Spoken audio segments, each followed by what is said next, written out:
Hello and welcome to this online lesson. Today we're going to start a new unit, Imperialism in World War I.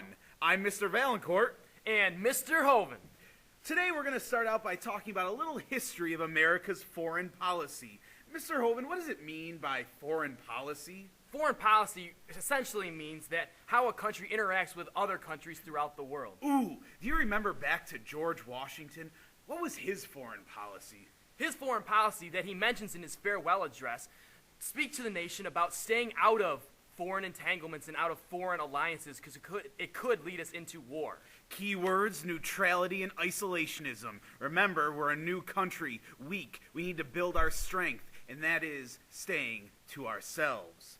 Moving forward, we get into President Monroe, who kind of raises the ante on foreign policy with the Monroe Doctrine. Monroe Doctrine, which orders European countries to stay out of the Western Hemisphere. Why does President Monroe do that? Essentially what that did was it drew a line in the sand, and it basically said that we will police the Western Hemisphere, and there should be no European influence on the Americas.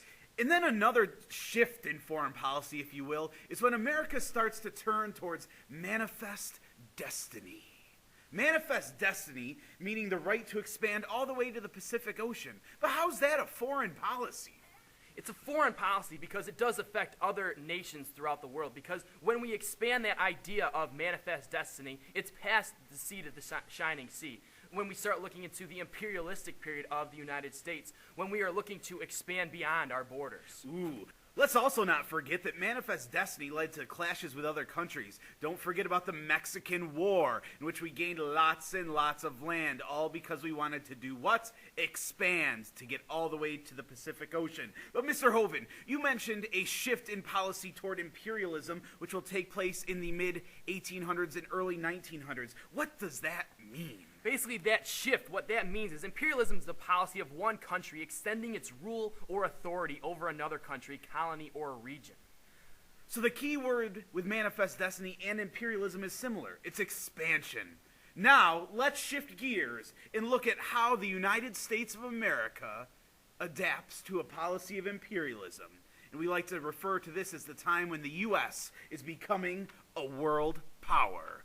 So what were the motivations to shifting to a policy of imperialism?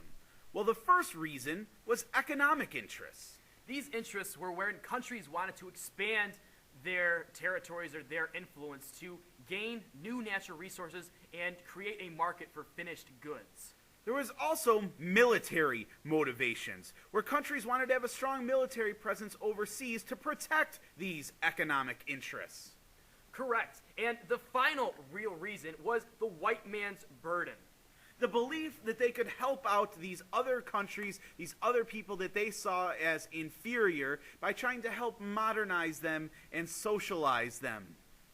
So in the spirit of becoming a world power, the United States begins to flex some imperialistic muscle, where they look to expand beyond their borders to different areas of the world. And one of those areas that the U.S. really wanted to expand to was in Asia. So there was a few countries in Asia at this time that were really closed off or isolated. And one of them was Japan. They had been isolated or closed off to the rest of the world for over 200 years when Millard Fillmore sent Commodore Matthew Perry there on July 8th in 1853. Wait, Commodore Perry, do you mean that guy from Friends? No, actually a different Matthew Perry, believe it or not. I don't even know if they're related. That's right. So on July 8th in 1853, Commodore Perry sailed into Edo Bay, which is now known as Tokyo. He brought with him ships from the U.S. Navy, which was an intimidating sight for all of the people of Japan. Keep in mind that at this time, and leading up to this point, Japan had been isolated from the rest of the world. Most countries in the world at that point had industrialized and had made significant advancements in technology.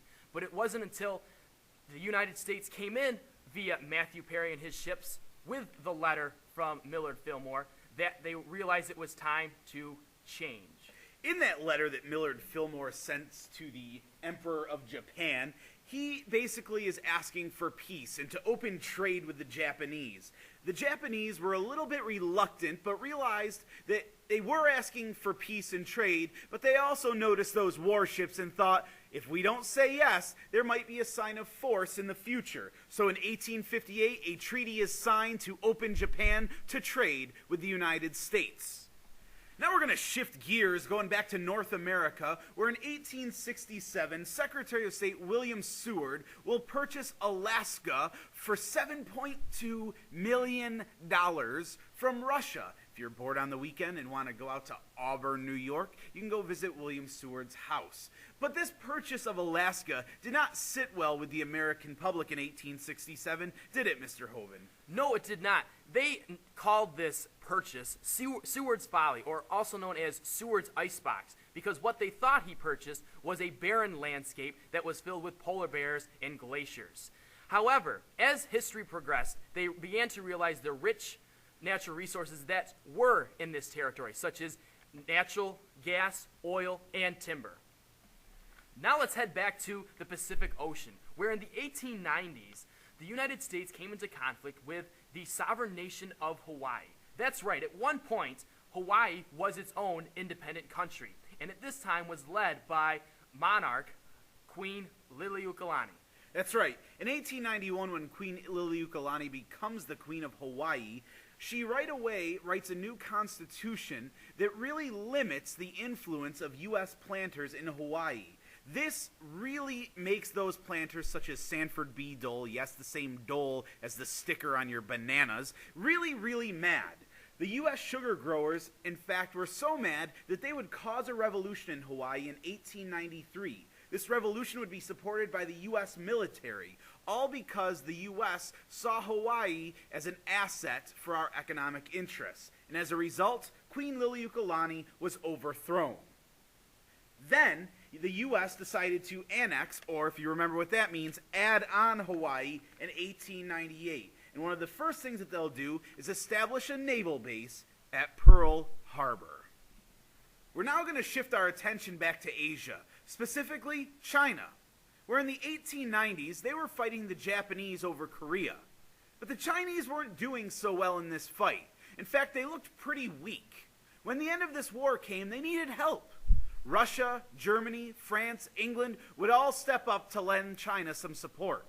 But they didn't do this just out of the goodness of their heart. In fact, what they wanted was what's referred to as a sphere of influence, which means they wanted a specific area of China where they could have exclusive trading rights.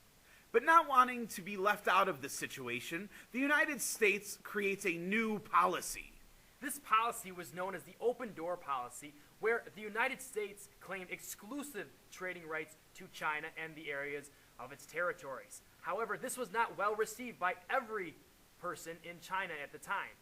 A group known as the Boxers, which were a secret society in China, banded together to rid their country of these foreign devils and their foreign influence.